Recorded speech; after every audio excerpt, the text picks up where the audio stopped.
Get some!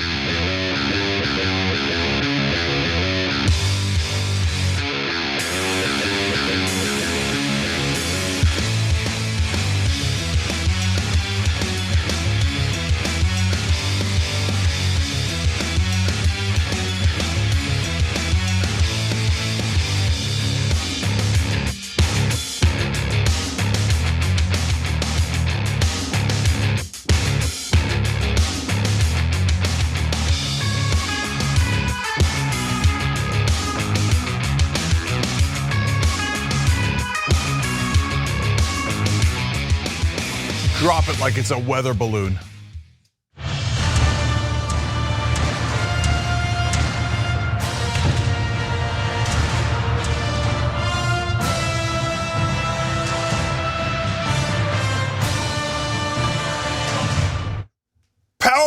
Power panel. Cenk, Uygur, John, Iadarola, Sharon Reed, contributor at Rebel Headquarters with you guys. John, of course, the host, Damage Report. Later in the program, we will get to the non-Chinese spying balloons, which I predicted to be weather balloons. It turns out they are not. They might be, though, part of my new favorite thing in the world, the Pico ballooning community. We will explain later in the program, and you will love that explanation. Throughout the program, we've got explanations of how Fox News are a bunch of liars. That's amazing. Not at all amazing in terms of facts. Of course, they're liars, but the details and the texts and the admissions are wonderful.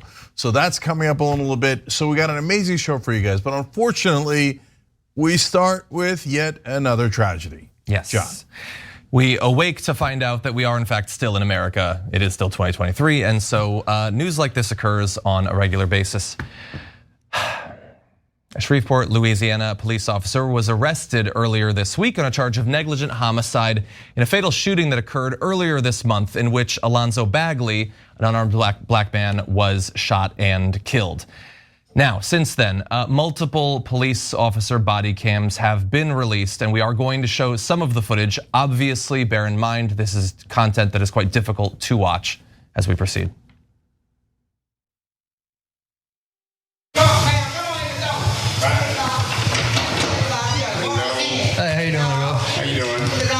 What's your name? Alonzo. Hey, can you step out for me? No. What you need? Can you My step dog. out? I got dog. No, come on in, sir. You disturb the peace. The people next Be door careful. over there. Let me put my dog. Over there. Sit down. Let me put my dog. Sit down. Intoxicated. That's right.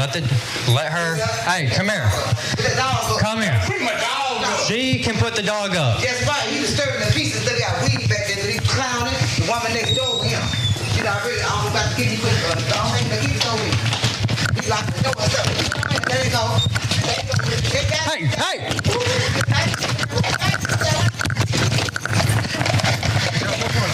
You went that way, Todd.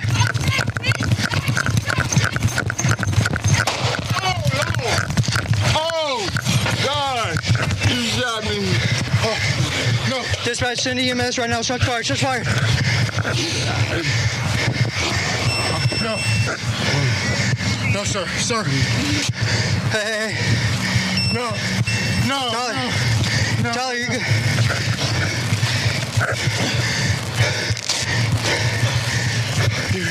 Hey, No, hey, no, no. Hey, come on, come on, come on, come on. No. Come on. No. Come on.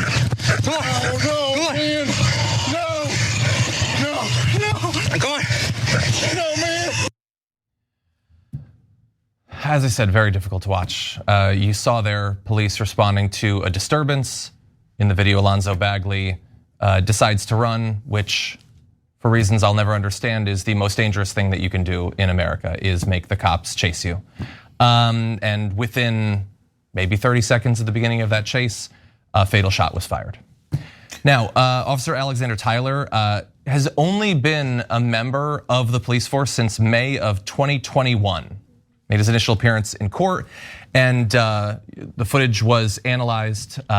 You can see on some of the footage, not on others, that his hands were actually up prior to the shot being fired. There had been claims about the possibility of him being armed. He was, of course, not armed. And we do have a little bit more body camera footage from the aftermath of the shooting.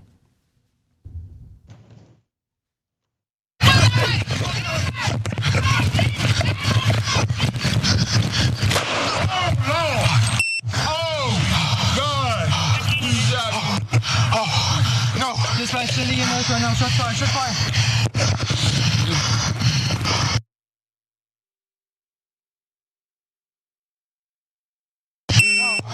No, no, no, no, no.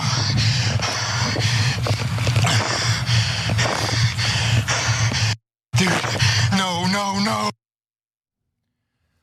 So at least based on the footage that we see in this particular case, the police at least seem affected by what they had just done, which is novel in these sorts of cases. Yeah, I actually think that's the most interesting part of this particular shooting. So first, why did he run? Well, this might be relevant. He had earlier filed a police report several years back saying that he'd been abused by the cops. They had handcuffed him. He'd somehow gotten the handcuffs in front of him.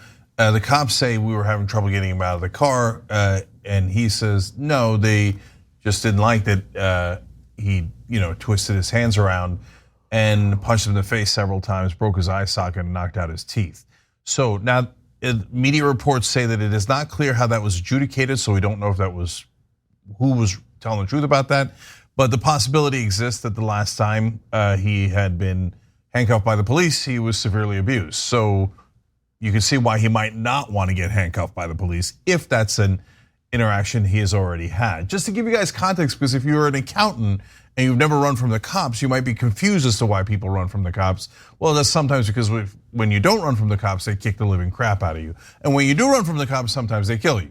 So, but John is right. I think the most novel part of this is the reaction from the police afterwards.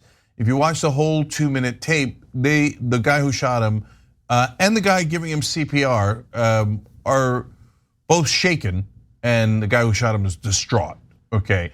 And I had an interesting reaction to that, which was, wow, that's a normal human reaction. And I think that that's the first time that I've seen in any of these tapes that we've covered, now dozens of them, maybe even into the hundreds, where there was a normal human reaction. Oh my God, I shot a human being. Oh my God, he was unarmed. Oh my God, I'm so sorry. Oh my God, is he gonna live? Is he gonna live? Oh my God, we gotta save him. That's a normal human reaction. First time I've seen it. And so, Sharon, I'm curious what you think. I know we're speculating, but there's two possibilities as to why he had that reaction. One was he was human and he was like, oh my God, I shouldn't have shot him, or I'm so worried that he's gonna die even if I should have shot him. Or, well, now he knows his life is in peril because he's seen that there has actually been consequences for a couple of cops who killed people. And this might be the first time it's occurring to cops in America that it might affect them as well as the person who's lying on the ground. Or Cenk, it could be, I don't know, all of the above, but I'll bite on the human one because I think that first crossed my mind too. Human reaction, don't die. I'm not a tough guy, I don't wanna kill someone.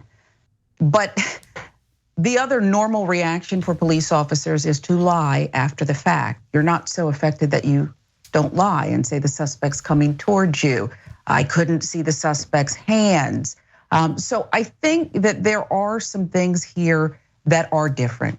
And I agree with you. I have not seen that released on body cam footage that I can recall, but it's the same old game.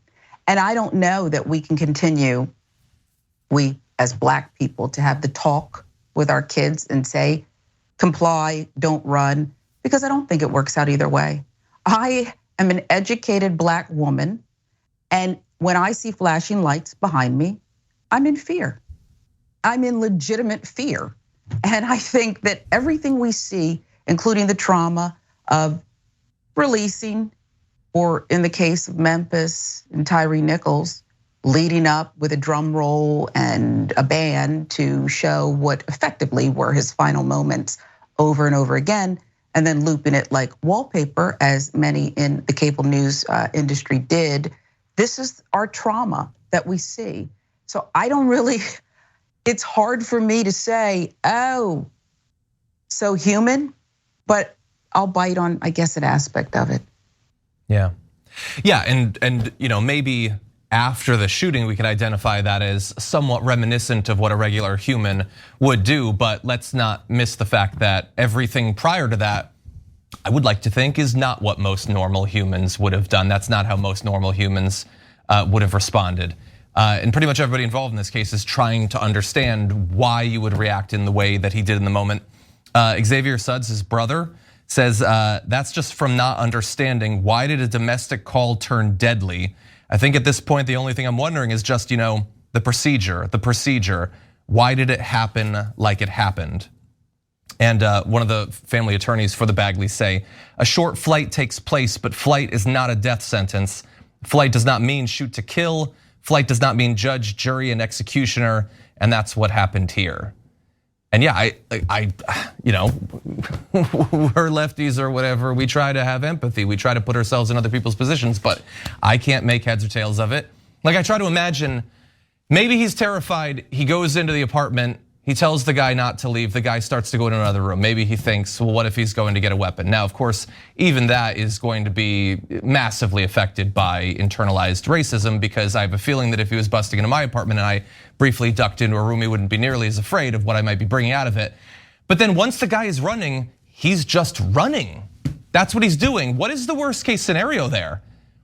You can find him again.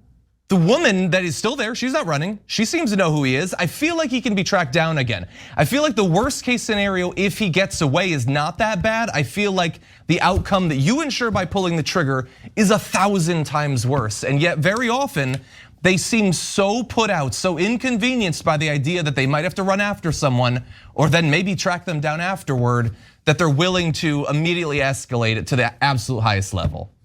Yeah, so look, sometimes people, oftentimes on the right wing, will focus on all the wrong things. Like, hey, they're investigating domestic abuse. Shouldn't they investigate it? No, we all think they should investigate it, right? The guy goes into the back room. I got concerned. I got concerned for everybody involved, and I knew what was going to happen. But if I was there at the moment, I'd be concerned about the woman in the house. I'd be concerned about the cop. So that was a dangerous move to go into the room. But in none of these scenarios is an execution warranted, and not even close, right? So we want the person to be apprehended. We want them to be apprehended in a safe way, and we want to figure out what's going on, make sure we protect the other person in the house, right? But that guy didn't appear to have a weapon. He's running away. Of course, John is right. Like the worst case scenario is you'll get him later. You know exactly who he is, right? And so, and you're only supposed to shoot when either your life is in danger or someone else's life is in danger, and the danger has to be imminent. Not, hey, I think 45 minutes later he might get a gun and he might do something else. Now I'm worried that somebody's about to die, so that's why I'm going to shoot, right? And was that the case there? No, nobody thinks that was the case there, right? And so they'll go to a jury and they'll determine that legally, but that nobody's life appeared to be in any kind of threat there. And it was, as usual, shooting too quickly, because we teach cops, your life is 10,000 times more important than the civilian's life.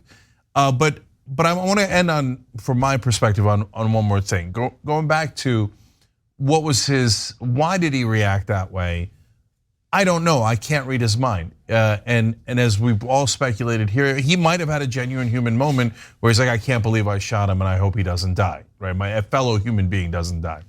Or he might have thought, oh my God, I've now seen 2 or 3 times cops get held accountable for this. His own life might have flashed before his eyes instead of the victim's life, right? So I don't know, I really don't. It could have been either. But my point though is, look at the exception that proves the rule. Like we've shown how many videos of cops shooting someone or beating them to death and just letting them sit there for 20 minutes, 30 minutes, 40 minutes, and like not caring at all, high-fiving, fist bumping, sometimes celebrating, sometimes indifferent, but not treating the guy, handcuffing him first, etc. Here, they shoot him and they immediately do CPR. It's so telling that we're so relieved that cops can be human. That is not a good sign for policing in this country. Sharon, I think it's a real problem that is what all 3 of us at least seized upon, even if it was just for the moment, that wow, that's actually what they're supposed to do every single time. And I'll say this, human beings make mistakes. Domestic calls are incredibly, that's what the statistics tell us, suspect for police. They're walking into this unknown, heightened emotional danger. Got it. But in this case, and I know this officer, I think I read, was only on the force since 2021. The scenario of alleged danger was really created by him. You knew what the call was. You allowed the man to open the door with a bottle in hand and then walk away from you. That's not police protocol either.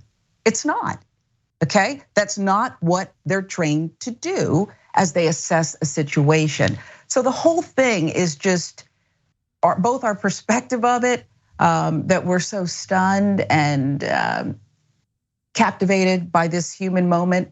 And then what I see all the time, these untrained everyday Joes with guns and badges who just don't seem to make good decisions, particularly when people are black and brown. Yep, 100%.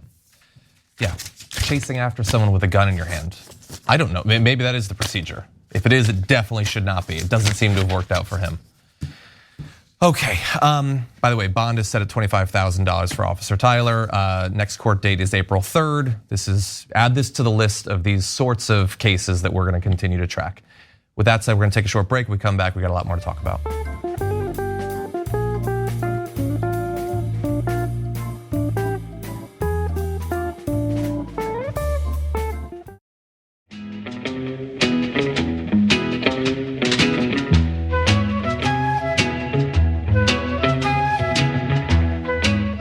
Back on TYT, Cenk, John, and Sharon with you guys.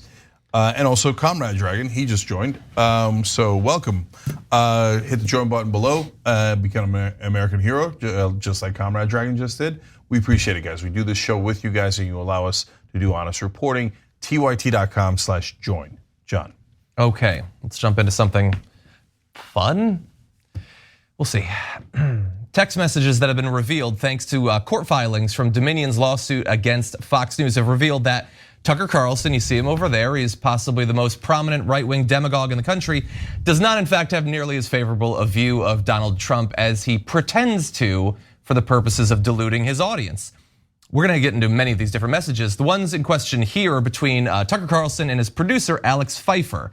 Now bear in mind the date of the ones we're about to talk about. This is January 6th. It was a notable day, you might recall. Well, on that day, Carlson messaged Pfeiffer and called Trump, quote, a demonic force, a destroyer, but added, he's not going to destroy us. So that was his initial reaction to what we were all seeing moment by moment on January 6th, okay?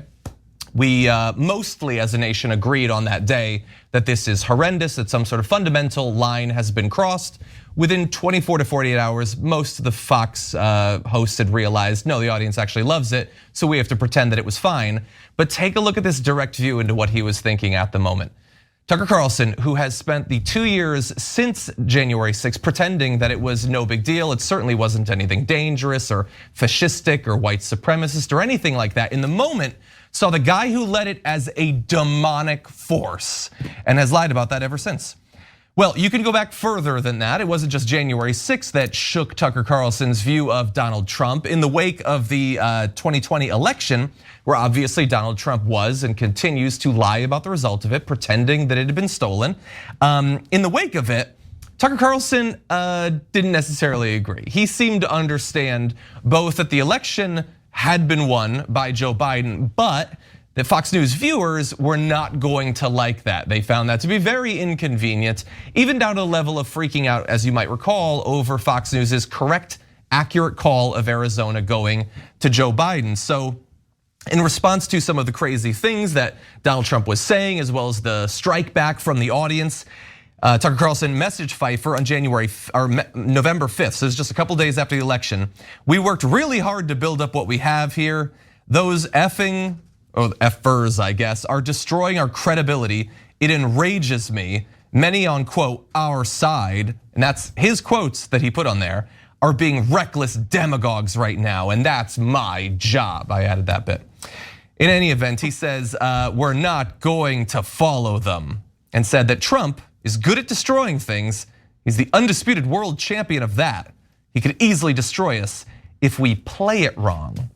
You'll note he didn't say if we don't do a good job of covering the facts or reality. He saw that the fans were freaking out and immediately it was about playing it correctly, making sure that you give the right impression, which obviously isn't just the honest impression, because if it was, you wouldn't be worried about playing games, you'd just be reporting the news as any sane broadcaster is supposed to. Well, this is really interesting because this is Tucker Carlson. It shows him to be the biggest liar you've ever seen, and is a rare moment of him telling the unvarnished truth. So first off, MAGA guys, how do you feel about Tucker Carlson thinking that Trump's a demonic force? So whose side are you on, Tucker or Trump? Is he a demonic force, or is Tucker a sellout who's been selling you a bag of goods? Can you believe he's been lying to you that way? Okay, so the big lie, of course, is all of these guys know Trump's a lunatic, he's a destroyer, he's a terrible force in America, and as all the texts reveal, none of them believed that the election was stolen from Trump. They thought it was laughable, ridiculous, BS, right?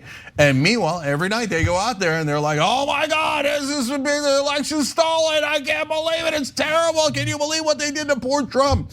Then they go back off air and they're like, yeah, isn't Trump the worst?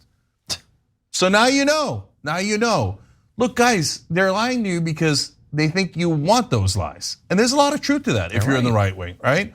And so they know that if they don't, like, it's a very, very telling thing he said was that these guys, and Hannity said this in another text too, these guys are destroying our credibility, referring to the fact that the Fox News election staff called the election accurately.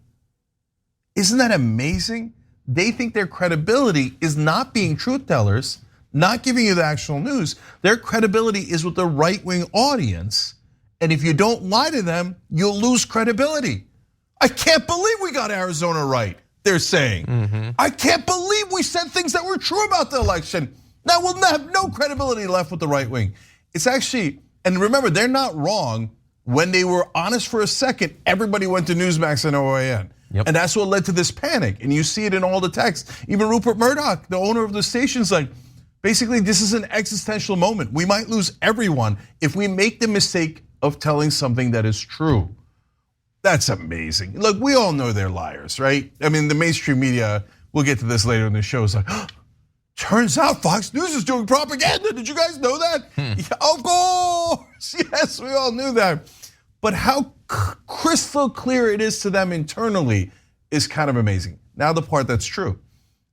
John read it to you guys, but look at this quote. Tucker saying Trump was good at destroying things.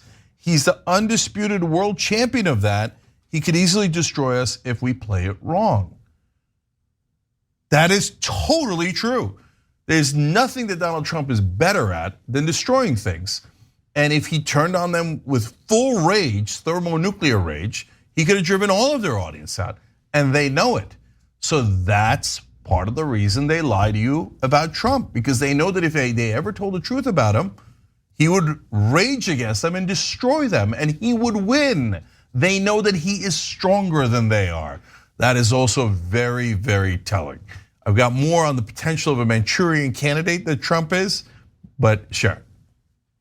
Yeah, and it's just listening to the discussion, it's a Marvel movie. It sounds like we're talking, demonic force is the superhero, he's super dark. They're in a movie, a bad Marvel movie with bigger effects, and everything has to be bigger and more destruction, and they don't really care. Because Tucker Carlson also texted that, our viewers believe this, our viewers are good people, but you are a hypocrite. And you look down on them and you go out, as you said, Cenk, every single night is built on a movie plot lie.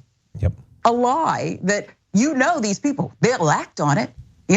We've seen people storm the Capitol, and again, were those real bearskins? And put their feet up on desks. A woman was shot dead as she climbed through or attempted to climb through the window. The whole thing is horrific. And yet somehow Tucker Carlson believes he's like on this moral pedestal. And it's very, very bizarre. I don't know when they shut it off. Do they shut it off before bedtime, brushing their teeth in the mirror and now reacclimating with the family? Or does this just continue like an actor or actress who kind of assumes the role completely so that they can really get into character? I just don't know, but it's fascinating because in the movies, there's not depositions and these lawsuits where we learn things and we get to read their text messages in real time. Yeah, 100%. Yeah, I think that the metaphor that you're making there is pretty robust because like superheroes, these hosts have alter egos. They have their on-camera person that they pretend to be, that they don't really mean it, and we keep finding that out. Tucker Carlson's legal defense in court is, who would trust anything I say? And now we find out he fundamentally lies about some of the biggest political questions of our era. Was this a coup? Was an election stolen? Do vaccines work? Is there a pandemic? The biggest questions of our age, and in every single case, Tucker Carlson has decided to lie to his fans, even to their deaths, to the death of democracy. He doesn't care because he'd like a seventh house or whatever. I wanna read one more text of his, and this is, again, like you had sort of mockingly said, what do you think of Tucker Carlson, right wingers? I know what they think of him coming out of this. The exact same thing they thought of him coming into it, because there's nothing that can shake their confidence in these people except perhaps that thermonuclear onslaught from Donald Trump. On November 13th, less than 2 weeks after the election, Carlson texted his producer that Trump needed to concede, quote, that there wasn't enough fraud to change the outcome of the election. And that Sidney Powell, one of Trump's lawyers, was lying about having evidence for election fraud. So there wasn't fraud enough to change the outcome, and the fraud they were talking about was a big lie. Tucker Carlson knew that less than 2 weeks after the election, okay? That was well over 2 years ago. He knew almost immediately they're lying, and he is savvy enough to know why they were telling those lies, why they continue to tell those lies. And when I say they, I do mean Trump, but I also mean Tucker Carlson, because I wanna catch you up. This is not November 2020. Take a look at what he was saying on his show last night. It's possible on this Thursday evening, you may be wondering what the hell is going on in our country. There are so many unanswered questions, some of them lingering. How, for example, did senile hermit Joe Biden get 15 million more votes than his former boss, rock star crowd surfer Barack Obama? Results like that would seem to defy the laws of known physics and qualify instead as a miracle. Was the 2020 election a miracle? Honestly, we don't know. We don't expect to get an answer to it tonight. No, we do know. You knew almost immediately that they were lying. What we find out from these texts is that Tucker Carlson knows who his audience is. He knows how his career bread is buttered, but he also knows that making very specific claims about specific machines being rigged by specific companies, that's a fool's game. Dumb, idiotic people like Sidney Powell make claims like that, claims that could get you sued. He doesn't make those sorts of claims. He makes really broad, vague, condescending claims. It's the laws of physics, it's a miracle. The laws of physics can't sue him, a miracle can't sue him. So he can spend 2 years claiming that the election that he knows was not stolen, was stolen, get all the cred for it, and never expose himself to any legal liability. How did Biden get all those votes, more than Obama? He was running against Trump. That's how he got him. And we were all scared to death that Trump was gonna end democracy. And we were right. As soon as he lost, he tried to end democracy. That's why all those people showed up to vote. Obama was running against Trump, he might have gotten 100 million votes. So, okay, now look, I like the superhero thing, I'm gonna build on it. First of all, we have the top villain's name, and it's unfortunately a badass name. Trump is the Destroyer. And that I could see that coming out of a Marvel movie. And now the state of America being what it is, I'm afraid of giving him that nickname because I think the right wing will love it. Can we call him Meatball? No, I've got one. Oh my goodness. I have a good demeaning one for him. He's thinking of calling DeSantis Meatball Ron. Well, then he'd be Meatloaf Don. Oh, wow. See, that's better. But if you call him the Destroyer, though, the right wing will love it. They will love it, and that gives you a perfect picture, perfect, demonstration of what the right wing in America today is. Now, as far as their hosts, the problem is they're all the same villain, Two-Face, all of them. Oh wow. Okay, yeah. There is no discussions after we're off air at TYT like, oh, Bernie actually sucks, right? Let's go lie to everybody about how great he is. That's just. It's inconceivable. But at Fox News, that's taken as a given. Every text, you'll see more later in the show. Every text from Hannity, Ingram, and Tucker Carlson are like, okay, well, we know Powell's lying and Giuliani's lying and Trump is lying, but who cares? Let's go tell our audience they're telling the truth. We don't want to lose credibility. Okay, so last thing is, Trump put them in this unwinnable spot. He's like, if you don't lie and say I won the election, you're gonna lose your entire audience, and you can see the panic in every tweet, right? In every text, every email, right? But if you do lie, you're gonna get a giant lawsuit, and we all know it, and they knew it, and boom, they did. They got this $1.6 billion lawsuit from Dominion. That's what Trump always does to anyone who supports him. He puts them in an unwinnable situation. Yep. Either go lie for me in a way that you're gonna get caught and embarrassed and have personal consequences. Oftentimes I want you to break the law for me, and then once you do, I'm gonna pretend I don't even know you, I'm gonna throw you under the bus, etc. But if you don't do it, then you're gonna have these other problems and the destroyer's gonna come after you. He's so toxic. The only good news out of any of this is that the right wing attached themselves to this radioactive isotope. And so, look, there was that conspiracy theory. Like the Hulk. Okay, don't give him cool stuff. Anyway, there was this conspiracy theory a long time ago about how he's a Manchurian candidate, that the Clintons put him in to destroy the Republican Party. Lost the presidency with record voter turnout for Joe Biden. Lost the Senate twice because of him, indisputably, and now has torn Fox News apart and costing them billions of dollars. No. So, no, of course I don't believe that conspiracy theory. But man, and the Democrats are nowhere near smart enough to pull that off, okay? But if you were gonna do that operation, this is exactly how you would do it. So, other than, of course, Trump winning in 2016, that's why it's not real, right? But the rest has been picture perfect for the Democrats. So, hey, Republican voters, keep going. That destroyer is working out great for you. The last thing he's gonna destroy is your party. Yeah. All right, we gotta Sounds take a like break. the sequel. The sequel, there you watch go. it. Right? That's good. A few more installments. The destroyer strikes back against himself and his allies and friends and party. and any conservative media outlet, he nukes them all. That's kind of what the destroyer would do, and that is kind of what he's doing. All right, we got to take a break. When we come back, we've got more Fox News admissions. They're amazing. They're amazing, and more news as well. We'll be right back.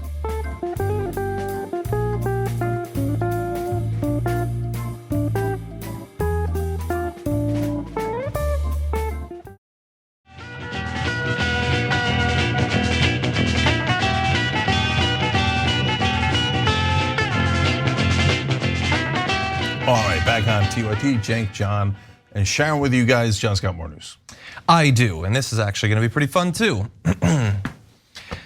Perhaps the least surprising thing to come out of the wealth of text messages and emails that have been released thanks to this Dominion lawsuit against Fox News is that Fox News is news in the same way that like a strawberry Pop-Tart is fruit. Maybe on the surface, but not once you dig just a little bit. Here's an example of that. Rupert Murdoch, who's the chairman of Fox News, sent an email to CEO Suzanne Scott back in November of 2020, making clear both what they actually thought as a company of Donald Trump's claims of election fraud, but more importantly, what they saw their role being in American politics. So in this email, Rupert Murdoch told Scott to read a Wall Street Journal piece about Newsmax, telling her these people should be watched, if skeptically. Trump will concede eventually, and we should concentrate on Georgia, helping any way we can. They go on to say, we don't want to antagonize Trump further, but Giuliani taken with a large grain of salt, everything at stake here. So there's a lot in that little paragraph. They're terrified that Newsmax is going to present themselves as more pure than Fox News because they're willing to tell more bald-faced lies. They're worried about that. They believe that Rudy Giuliani is a complete moron, but they're willing to pretend to not believe that on air. But I think the most important single part there is we, Fox News, should concentrate on Georgia and try to help in any way we can. Help who, Rupert? Help democracy, help the citizenry, help Georgians? No, help Herschel Walker to win the race. That's what it is. Well, in that case, not Herschel Walker. Oh yeah, no, Herschel Walker in that particular case. So Yeah, they know it's not news. It's not news with a slight bias. It is a political operation. It is an extension of the Republican Party designed explicitly to get Republican candidates elected. Also to shift the direction of the Republican Party long term. They're willing to meddle in that way too. But no, they want to get them elected, and they will say what is necessary to make that happen, and they will not say things that would harm that from happening. I know that everybody knows that Fox isn't real news. They've known it for some time, but this is just damning for a network that some people still think is serious. They're still treated with a level of respect from places like CNN and MSNBC that has definitely not been warranted for a very, very long time. So I would put an asterisk on what John said. Everyone knows that Fox News is propaganda, except mainstream media. And today they're all acting super shocked and chagrined. Like, it turns out Fox News might be biased. Really, you don't say. And by the way, I've explained why before. A lot of people that work in cable news used to work at Fox News. They're not going to come in and say, "Oh yeah, my former employer, who I gladly took tons of money from, is doing propaganda," because it'll ruin their career. And tons of people in the past wanted to work for Fox News. Now it's become more untenable. But in the old days, everybody at MSNBC and CNN thought that they might be working at Fox News one day, and they didn't want to bite the hand that might feed them. So they had a vested financial interest in pretending that Fox News was doing real news. Okay, now there's four things in Murdoch's statements that are interesting admissions. Everything's at stake, meaning, look, if we screw this up, either we're lying on behalf of Trump and could create legal issues, boom, that's what happened. But if we don't lie on behalf of Trump, our entire audience, after 25 years of being dominant, they could all walk away. Tucker says it, Hannity says it, and here the big boss says it. They're all worried to death that if they don't lie to their audience, they will immediately leave if they don't kiss Trump's ass. That goes to interesting point number 2. He says, we don't want to antagonize Trump. Even the legendary Rupert Murdoch, who I think has largely been the most powerful man on earth for the last quarter century, is afraid of Donald Trump. Now we know who the boss is, okay? And Murdoch, after all these years, at the end you heal. Let's just keep it real, okay? Number 3. That rhymed. What's also interesting is that after all these years with Donald Trump, he still didn't know. Like all these guys, I mean, in Washington, there's such a weird bubble. I know he doesn't live in Washington, but he's part of the powerful and the elite that are around Washington. They just genuinely are surprised every time. They don't get it. Like they keep assuming that he's going to act like them, that he has the same interests as them. No, in the end, we rob everybody together, and and it's all good, and we pretend that the status quo is great. What? He'll do that at the end. No, he won't. He's a madman. You thought he was going to concede? Of course he wasn't going to concede. Of course he wasn't going to do anything rational. Even Murdoch didn't know. I mean, we're at the last days at that point. In November 16th, the election's already done. We've already seen all the madness that Donald Trump has done, and he still thought he was going to act rationally. That's amazing to me. And then finally, of course, helping any way we can. But I'm going to say something that almost none of the rest of the media says. If Fox News said, look guys, we're conservatives. The whole station is conservative. Our election tabulating force is conservative, which by the way, it wasn't, to be fair, and that's why they were livid, right? They actually did a tiny bit of objective reporting for 1 nanosecond, and the rest of the building was furious with the election team, right? Yep. But if they said, hey, even our news is from a conservative perspective, right-wing perspective, and we want Republicans to win. And you know what, the crazier the Republicans, the happier we are, or the more extreme, more radical, or more right-wing, more true, however you want to phrase it, right? I would have no problems with that. Everybody's like, oh, no, you can't do that. No, you can do that. It's a free country. My problem is that they pretend to be objective news, and the rest of the news media plays along with that game, which then takes their propaganda and gives it extra weight as if it's real, as if it's not a perspective, but the actual news. And that does great damage. Yeah. Sure. Yeah, I mean, it really does. And I just think that for Fox News, it's as if they became full of themselves in dealing with Trump because they'd always taken on the character of Plastic Man. They really had. They could spin their way out of everything. They could shift, they could pivot and keep their core audience. But if they had done just a measure of what you're talking about, Cenk, and just been a little bit real of what we all see anyway, I think they could have kept their core audience. You can keep your core audience, you don't get sued perhaps, but that's just not, when you kind of twist yourself into a pretzel, to do this song and dance and get that money, there's nowhere left to go except for the text messages. And the only thing that really surprises me about all of this, and unlike you said, the mainstream media, does anybody at Fox know how to use WhatsApp? It's like, why are they texting and emailing all this stuff? Just get on WhatsApp and speak freely. Yeah. Don't give many hints, Sharon. You remember how much smarter you are than them. They don't know. Okay. So but I will add one thing there. No, actually, John, go ahead. Give us the rest and I'll add something. Oh, sure. Well, we can actually give you a bit of an example of the ongoing commitment to that. Again, like this is sort of just catching people up if you don't already know. But we can go to Herschel Walker, obviously made a lot of appearances on Fox News, 38 of them, including 19 on Hannity, including something that was called a town hall. And again, it's a town hall like Fox is news.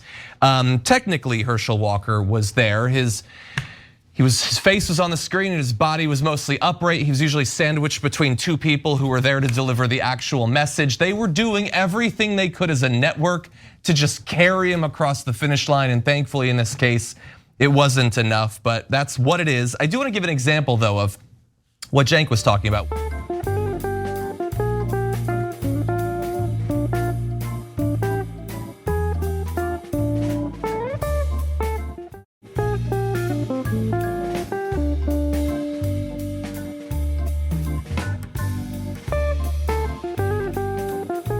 We have a bit of a video. This is Oliver Darcy on CNN responding to the revelations that have come out over the last 24 hours. So these documents, perhaps in some ways what they're revealing is not surprising to folks who work in the media, maybe people in Washington, but maybe revealing for a lot of dedicated viewers. Yeah, I think this court filing, the messages contained in it really exposed Fox News as frankly, a propaganda machine in search of profit. I think this shows how void of any journalistic ethics the people at the top of Fox News were. They were not caring about what the right thing to do as a reporter is. They were caring about not alienating their audience. They were afraid of the audience and afraid of Donald Trump. And these messages, they're really quite damning and they reveal it. Yeah, and look, I said on the Damage Report, I'll say again, I wish that we lived in a world where there would be 1% of Fox's audience or 10 or maybe the 75% that's merited that would see this sort of thing and think, well, I am never gonna watch Tucker Carlson again. I can't trust a single thing he says. He openly and knowingly lies to me for profit. But that, of course, isn't going to happen for a variety of reasons. The viewers are in a bubble. Most of them are never going to hear about this story. Those who hear about it are not going to hear the substance of it because Fox is just not going to cover it. Or if they are, it's going to be incredibly defensive and they're going to lie about it. Tucker will lie about it in the same way that he lies about the content of the coup that he believed was led by a literal demon. But more importantly, it's because we cannot fall into the trap that I think I fall into constantly, and I think that maybe a lot of people, on a variety of different positions on the left fall into, which is assuming that a value that we hold is universal. We do that a lot, and one of those values is, I want what I believe to accurately reflect reality.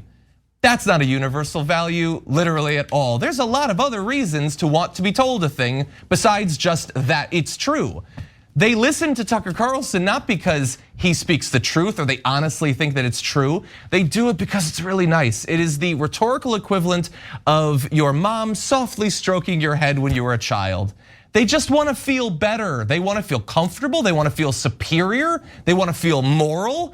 They don't care if the person telling them the things that make them feel that way is a liar or is personally profiting from it. They love that. They want him to lie. They want the politicians to lie. They want them to be vicious and cruel and hypocritical and opportunistic because all of that, sometimes in reality, but more often just in their perception, is done to help people like them. And that is way more important to them than the things they believe being grounded in reality. All right, so let me say two important things here. One is a contrast to how you can do it right. So here, I'll give us as an example and let you be the judge for yourself.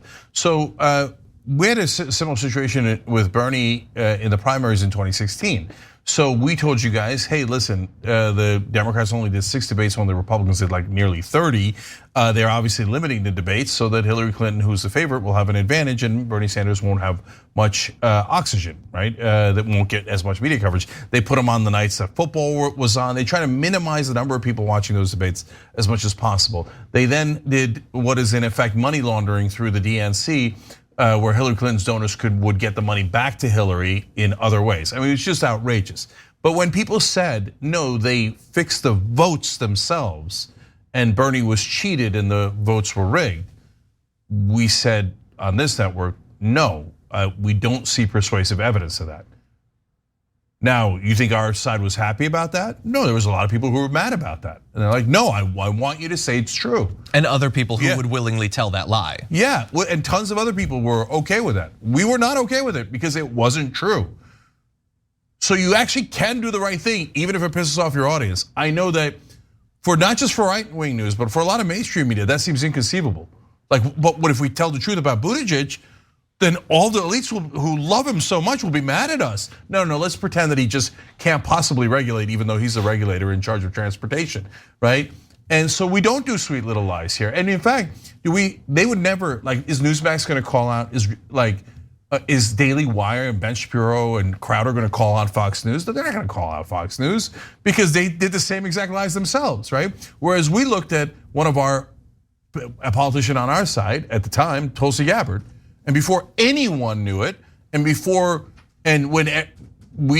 told you Tulsi Gabbard's not telling you the truth, there's something wrong with her, right? And we explained why and we gave you the evidence and people were furious on our side. How dare you, she's such a great progressive, etc. Well, it turns out we were right. You know why we tell you that? Because our job is news. It's not to stroke your hair like they do on Fox News. And I can go on and on with also calling out members of so-called left-wing media, etc. And now back to Fox News. Guys, they've been doing this throughout history.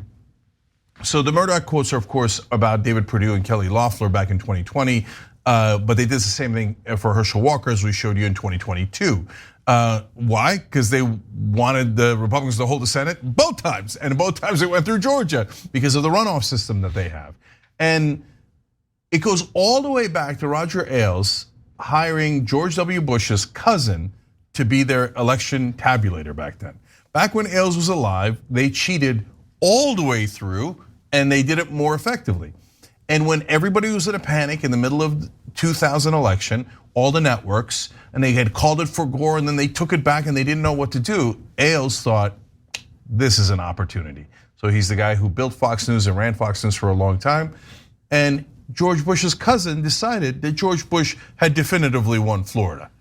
Now, even in their own tabulation, it was 537 votes out of tens of millions of votes. It's absurd. Of course, that's not statistically relevant. There's no way that Bush had won. They just decided, Bush's cousin and Ailes, let's just lie. Let's just make it up and say that Bush won. And if we say it's strong enough, I bet you the other idiots in mainstream media will panic. Oh no, Fox called it first, right? And that's exactly what happened. And by the way, when the news outlets tabulated the votes after the Supreme Court decision handing the election to Bush, Gore had actually won Florida. He actually had won not only the popular vote, but the Electoral College. But Fox News's dirty trick 100% worked back then. And the power of that trick was that the rest of the media believed in the fiction that they were doing news. Yeah. Can we please put an end to that now that we know it definitively? We'll see. We'll see. I think you can tell the truth and viewers can get pissed at you and they'll come back. If you want to be happy and you want to feel good, I could smoke a fat blunt and have that, okay? Not saying I partake, but this whole thing is, you're right, that was that moment. And the mainstream media didn't just bite. They relished, they reported on, remember the phone calls back and forth where, Gore had to take it back. And then, W said, well, my brother said that I won. And the whole thing was just this whole soap opera scene orchestrated by Roger Ailes and everything else he was up to. And here we are today, living still some form of it, a worse form of it perhaps, where people every day in the middle of the country and all over, they don't really know what reality is. They really don't know what it is. They actually believe it, they consume it, and they smoke it to the end. Yeah, I like that you brought that back to the smoking at the end. Friday night. That's a good Friday point. night. That's a good point. Okay, why don't we jump into one more topic to close out the first hour of this power panel, starting with this.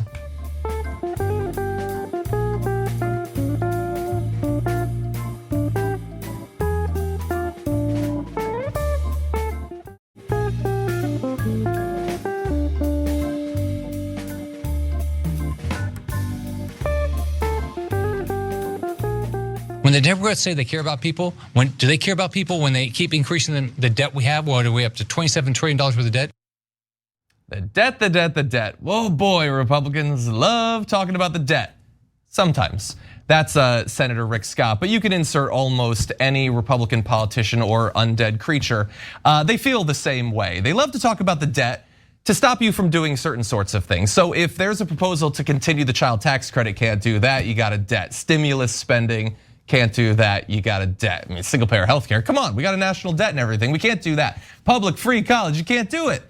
But interestingly, there are cases in which they're not so concerned about absolutely blowing a hole in the national debt. Here's an instance. This week, a group of 70 House Republicans have introduced a bill that would deliver an absolutely massive windfall to the richest people in the history of people by making the Trump tax cuts permanent. You have Representatives Vern Buchanan, Michael McCall. They would make the TCJA Permanency Act into law that would cement federal tax law cuts for individuals that are set to expire at the end of 2025. Bear in mind, of course, they've already won half the battle, or depending on who you are, maybe more of it, because the corporate tax cuts that they instituted when they absolutely shredded the amount that corporations were expected to pay, those have been made permanent. Those are good for a very, very, very long time. Now they're trying to get the personal ones. And according to the CBO, the Congressional Budget Office, they did an analysis. Extending the individual provisions of the Trump GOP tax law would cost around $2.2 trillion by 2032. And you might think, well, oh my God, that's a big cost. What do we get in return? Well, if you're in the richest 0.1% of the country, and spoiler alert, you're not, you would get an average tax cut of $175,000. That $2.2 trillion, by the way, is in addition to the multiple $1 trillion that they've already cost us now. You would then double that to get it for another period. Inevitably, they're gonna ask for it to be extended at that point. But in return, people who already own islands can buy an extra set of jet skis. That seems like a perfectly reasonable trade-off there. We've seen this time and time again, Cenk. I love when it matters and when it doesn't, when it comes to the deficit and the debt. So look, this is one as obvious as Fox News not doing actual news, but this one the mainstream media takes 10,000 times even more seriously, right? And they're like, oh no, they always say Republicans want to cut the debt. Republicans want to cut the deficit. Well, that's just empirically, factually incorrect. First of all, they never do. The last Republican president to balance the budget is Dwight Eisenhower, okay? So they came up with this theory, no, we can give trillions to the rich, which is the only reason the Republican Party exists. That's the whole point of it, 100% of it. Racism and all that stuff, it's just a tool to get you in the door so that you vote for tax cuts for the rich, okay? But back when they came up with this idea, it was so laughable, they called it the Laffer curve. It's named after Art Laffer. Okay, anyways, it's called supply side economics, trickle down economics. And what the idea was, we give trillions to the rich, and eventually it trickles down on you. And so we won't have a deficit, it won't add to the debt, because the economy will get so uplifted that the money we get, the extra taxes we get from the uplifted economy will make up for it. Well, at the time, that was a perfect excuse for the rich, because nobody had ever done that because it was so stupid. No one could possibly believe that trickling all over the American people would work, okay, to actually help them. But the media was also corporate media. They're like, oh yeah, it could totally work. Yeah, absolutely, right. But that was 1980, brothers and sisters. This is 43 years later. The data is in, the jury's in, it's over. It did not. When you cut taxes for the rich, it puts a giant hole in the deficit.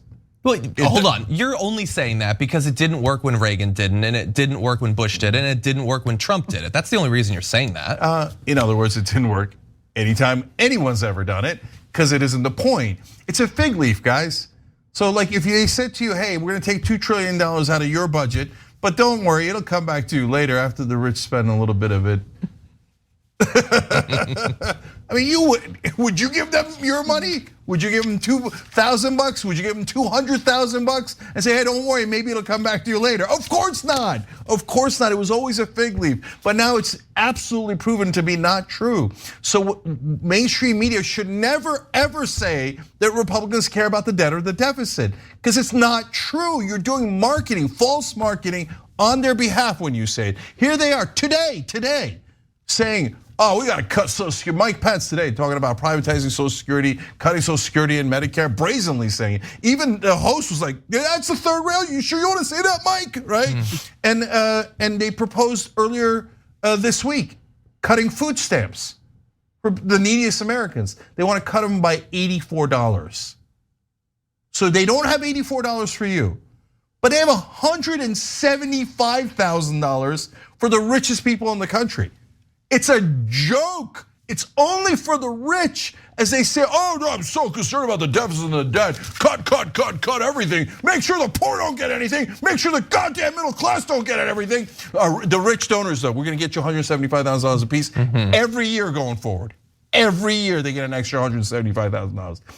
Is there anyone honest in media? Can you please tell them what the Republican Party is actually for? Yeah, Sharon. Yeah, I mean, you can't do that when you take the talking points from the party. That's what happens. They take the talking points right from the Democratic or the Republican, in this case, party, and then they just spit them out. And then they put two people on, they ask a couple of questions, but they don't dig deeper. And the next thing you know, they will put out more marketing and they'll say, you know what? They're gonna do affordable housing on their private islands. You just have to get there, Yeah. And so it's a never-ending cycle while they change election laws and do whatever they want to do so that we can't even fathom voting them out and getting rid of these policies. Yeah. Okay, I'm gonna say one last bit of irony here. Rick Scott, the guy we showed you in the beginning, a Republican senator from Florida, he ran ads in his last campaign, and he says it all the time, that the Democrats want to cut Medicare, and he's here to protect Medicare. His company, while he was the head of it, did the largest Medicare fraud in American history. They paid over $1 billion in fine, which means they stole a lot more from that. By the way, Rick Scott got a $300 million on his way out in stock options. And then he said, oh, I'm only the CEO. Oh, we had two different sets of books, the real ones and the fake ones? Oh, I didn't know that at all. Golly gee, I guess somebody else must have done that. And then the company's like, good job, Rick, good job. Here's $300 million. He literally stole from your grandparents. He saw your grandmother, was like, oh, that's a good target. Let's rob her blind. That's how he got rich and famous in the first place.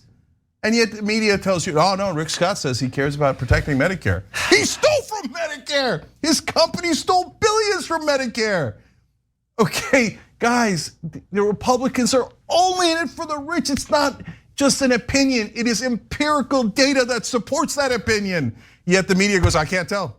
I can't tell, 50-50. Well, every time we talk about how the media advances this sort of narrative that these tax cuts might be good, might be bad, I always mean to then go check to see if the hosts on cable news would personally benefit from the tax cuts, but I always forget to do it, so I don't know. To give you a sense of it, guys, last thing. Hannity makes $40 million a year. He would benefit. It wouldn't be just 175,000. It'd be a lot more for him. Yeah. He stands to make millions of dollars from that tax cut. Yeah. So you think Hannity's going to be honest that it's going to screw you guys, and you're going to have to pay the bill, and they're going to cut your Social Security, Medicare, and Medicaid to pay for it? Of course not. He's going to lie to you like he does every night. Yeah. All right, we got demonic force. Yeah. 100%. Yeah, sorry. All right, everybody check out Sharon Reed, Rebel Headquarters. Sharon, you're awesome. Thank you for joining us today. Appreciate John, you guys. Yeah, absolutely. John also exists. Damage Report. He hosts that. Sometimes I wish I didn't. Two. All right, when we come back, more revelations from Fox News. It's been a bit devastating tonight, and even more quotes that are as bad as the ones we've read to you and worse. And has Carrie Lake soured on DeSantis's genitalia? I didn't bring it up, she did.